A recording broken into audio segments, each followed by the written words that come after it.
Om Shanti. This is the Aviact Murli of the 23rd of October 2022. Original date 13th of October 1992. Title: In order to become number one, have knowledge and yoga in your practical life. Today, the true teacher is seeing his godly students, the ones who imbibe his elevated teachings. To what extent has each of you godly students imbibed these godly teachings? The teacher is one, the study is the same, and yet you students are number-wise in how you study. The lesson everyone listens to every day in the Murli is the same at every place. That is, the same lesson is studied. The Murli, that is the lesson, at every place is the same. There may be a difference in the date, but the Murli is the same. So why is it still number-wise? Why are there numbers?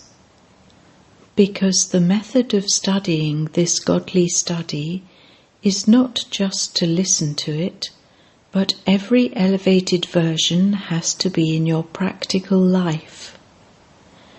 You all listen to the same thing, but it becomes number-wise in your putting it into practice. Everyone has the same aim. I should become number one. You do have this aim, do you not?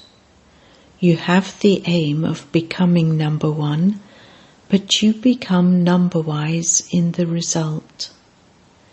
You have to put the aim into your qualifications, but you created a difference between the aim and the qualifications in doing so. There aren't many subjects in this study. You simply have to imbibe 4 subjects, so what is difficult about this? All the 4 subjects are related to one another. If you imbibe the one subject of knowledge completely in the right way, that is, if you put every word of knowledge in your practical life, then that knowledge is just of 2 words. They are creator and creation, or alpha and beta. To have the clear understanding of the Father, the Creator, means that the introduction of the Supreme Soul and your relationship with Him becomes clear. The creation means the first creation. I am an elevated soul. And secondly, what my part as a soul is in this unlimited creation, that is, in this unlimited drama, throughout the entire cycle. All of you have this knowledge clearly, do you not? However, to be an embodiment of an elevated soul and to play an elevated part at all times, you sometimes remember this and you sometimes forget. You have the knowledge of these 2 words. Yoga is also based on these 2 words, is it not? Therefore, yoga is automatically connected with knowledge. Those who are enlightened souls are definitely also yogi souls. And so knowledge and yoga are related, are they not? Therefore, would the dana of those of you who are knowledgeable and yogi be elevated or weak? It would automatically be elevated, would it not? It would be easy, would it not? Or would there be difficulty in your dana? Can you knowledgeable and yogi souls be weak in your dana? No. However, some are this. Is it that they do not have knowledge and yoga? They are knowledgeable, but they do not have the stage of being an enlightened soul. They are those who try to have yoga, but they do not have a yogi life. A life is constant and it is natural. To have a yogi life means that the original nature is that of a yogi. The sanskars of forgetfulness and the weaknesses of 63 births have become the original nature of your Brahmin lives, and they sometimes create obstacles to your efforts.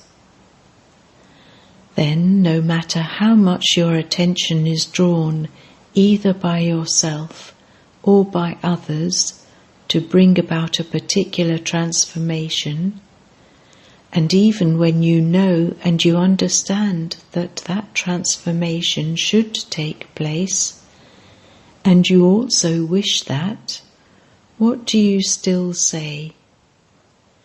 I do not want this, but it is my nature.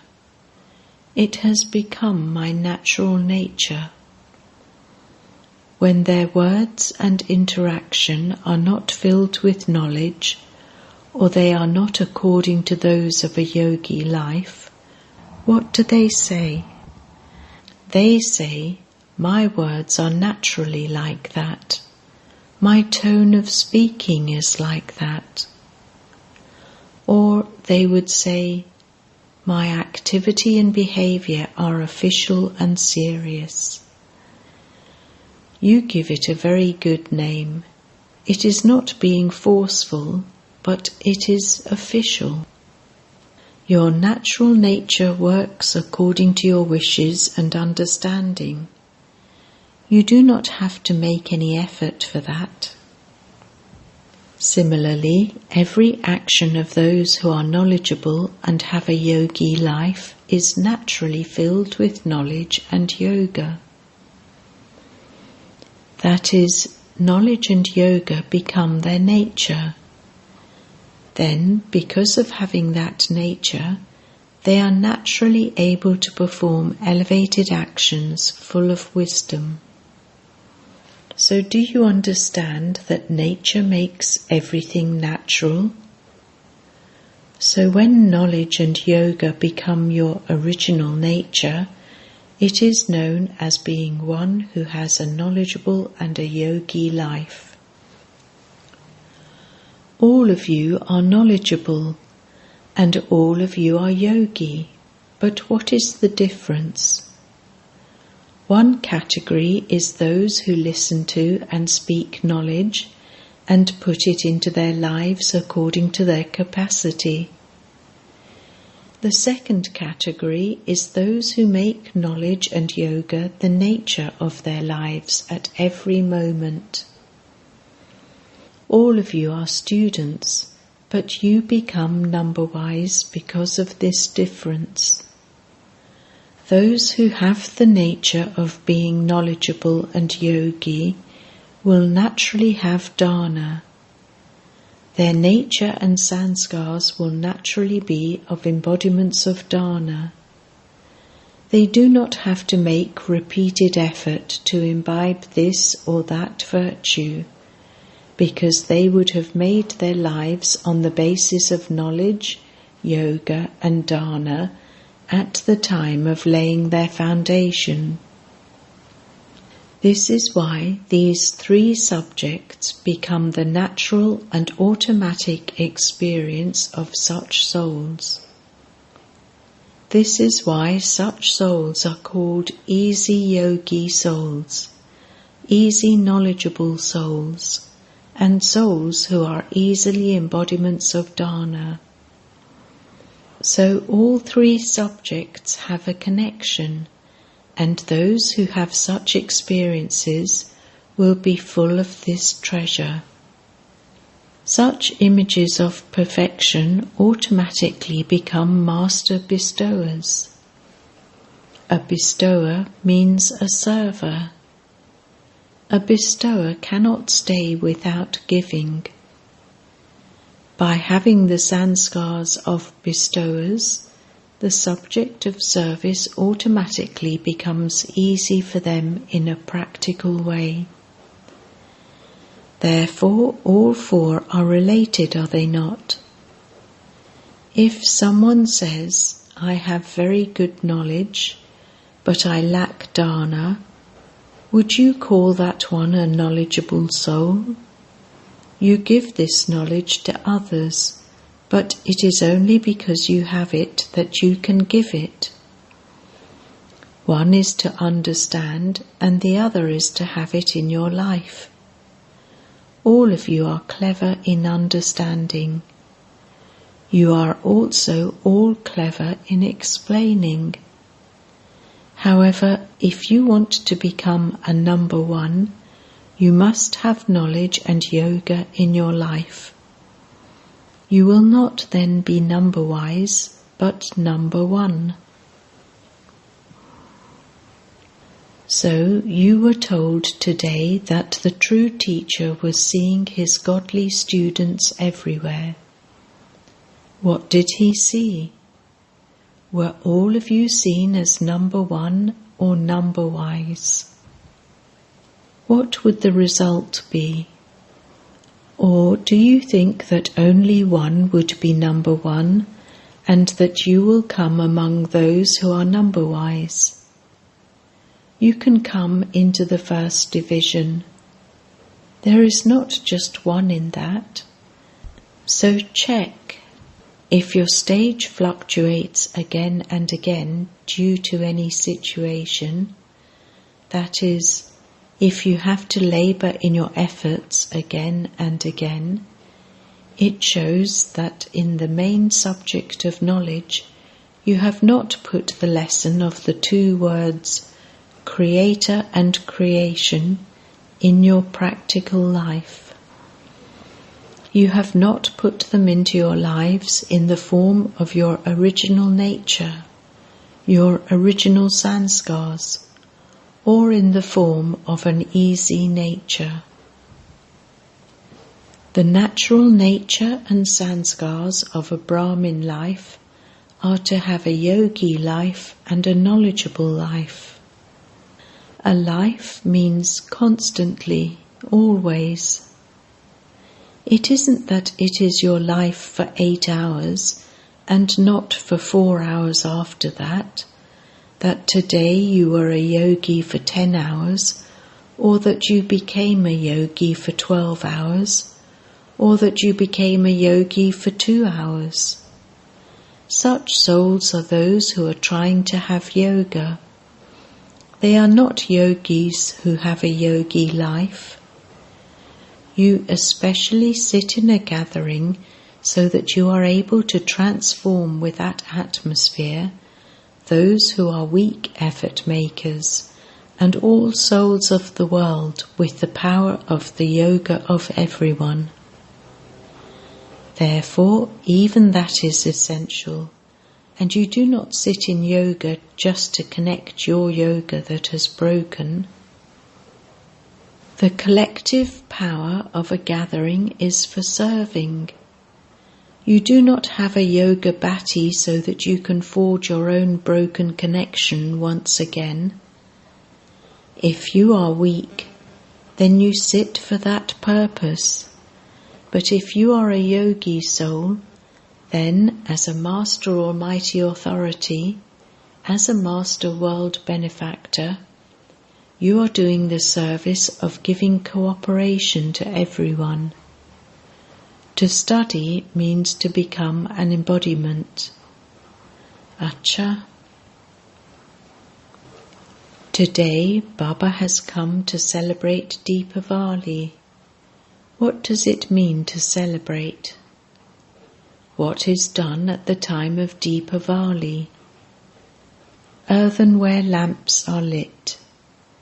Nowadays, you ignite lights, and who comes to the lights? Moths. What is the speciality of moths?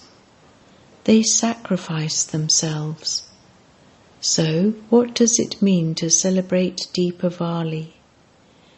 So have you sacrificed yourselves, or are you going to sacrifice yourselves today? Have you sacrificed yourselves, or do you still have to sacrifice yourselves? Brackets, we have sacrificed ourselves. So you have already celebrated Deepavali. So why are you celebrating it again? Since you have sacrificed yourselves, you have already celebrated Deepavali. Or do you still tour around every now and then? You have sacrificed yourselves, but you still have your wings, and so you circle around with them a little. So you are not those who circle around, are you?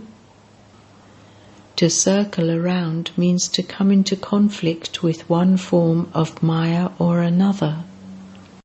So, do you come into conflict with Maya, or do you defeat Maya?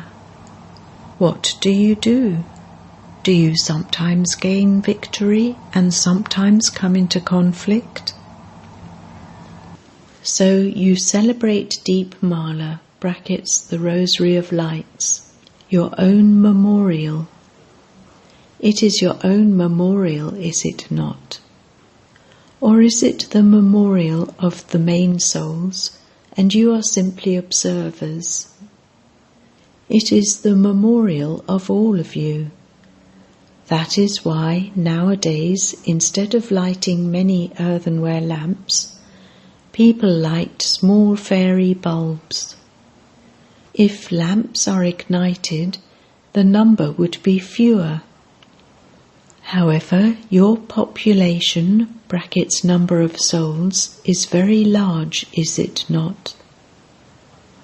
So in remembrance of all of you, many tiny little bulbs are lit.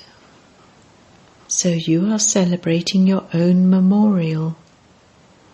When you see the lamps, do you think that those are your own memorial? Do you remember this? The speciality of the confluence age is that the living lamps see their memorial of the non-living lamps. You are here in the living form, and you are seeing the non-living memorial.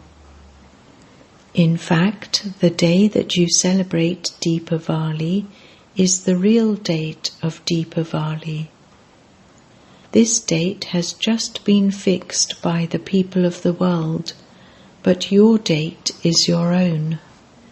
That is why the real date is the day that you Brahmins celebrate it. Whom do people ask when they fix any dates? They ask Brahmin priests. So today Bap Dada is giving greetings of Deep Mala to all the constantly ignited lamps in this land and the foreign lands. Bap Dada is giving congratulations. Congratulations for Deepavali means congratulations for becoming full of all treasures. Acha. To such constantly ignited lamps, the true lamps who are forms of light and who dispel the darkness of others, to those who put all four subjects into their practical life at the same time, to such knowledgeable and yogi souls who put the qualifications of the aim of becoming number one in all subjects into their practical lives, to the souls who are embodiments of divine virtues, to the constant servers, the elevated world benefactor souls, love, remembrance and namaste from Bap Dada. Personal meeting with groups. Fortunate are those in whose faces and behaviour you can constantly see the sparkle of happiness. Do all of you consider yourselves to be souls who constantly have the fortune of happiness? What would be the sign of those souls who have the fortune of happiness? The sparkle of happiness would be constantly visible in their faces and their behavior. No matter what physical act they do, even if it is an ordinary task, the sparkle of happiness would be visible while they perform that task. This is known as the mind dancing in constant happiness.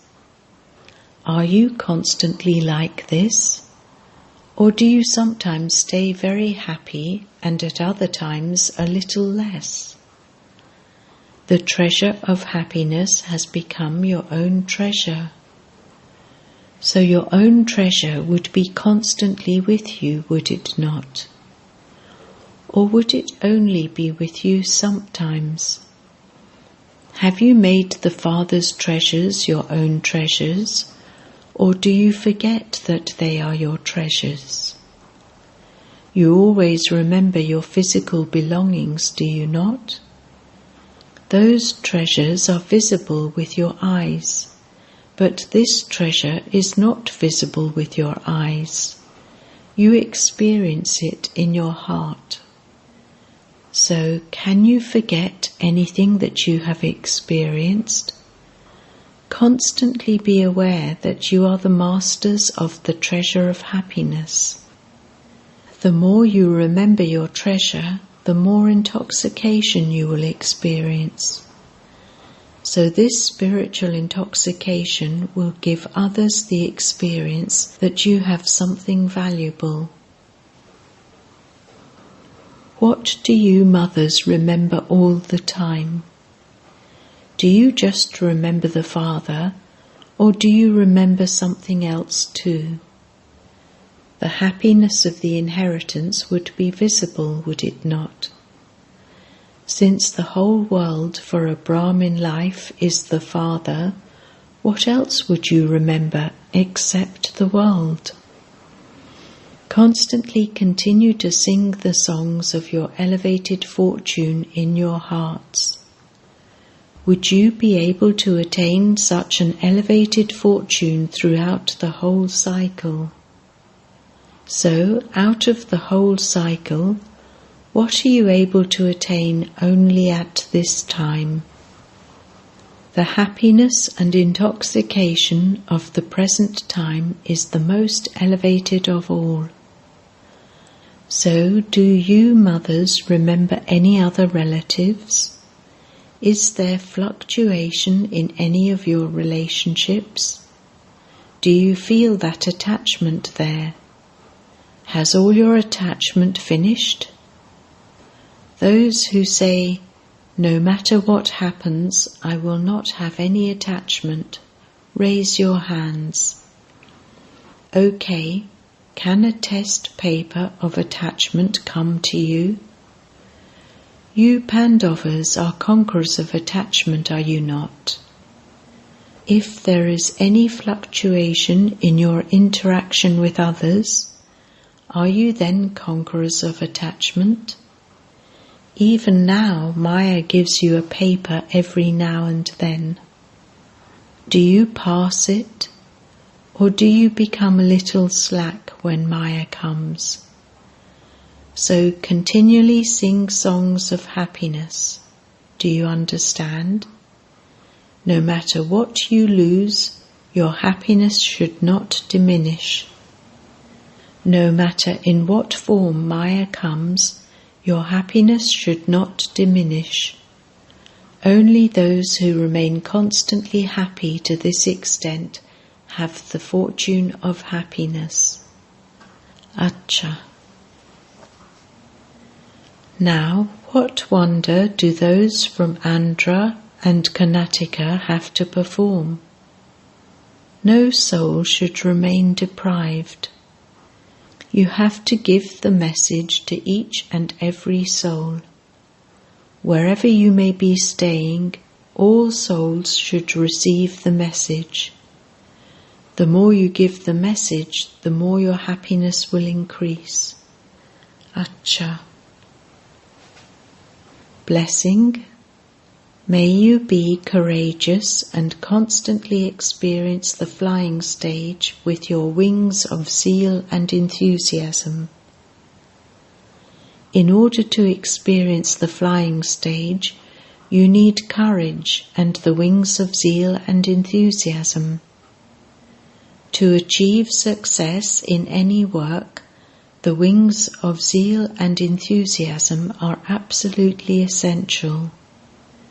If you don't have zeal and enthusiasm, you won't achieve success in your work, because when there is no zeal or enthusiasm, there is tiredness, and those who are tired cannot achieve success. Therefore, be courageous and continue to fly with zeal and enthusiasm, and you will reach your destination.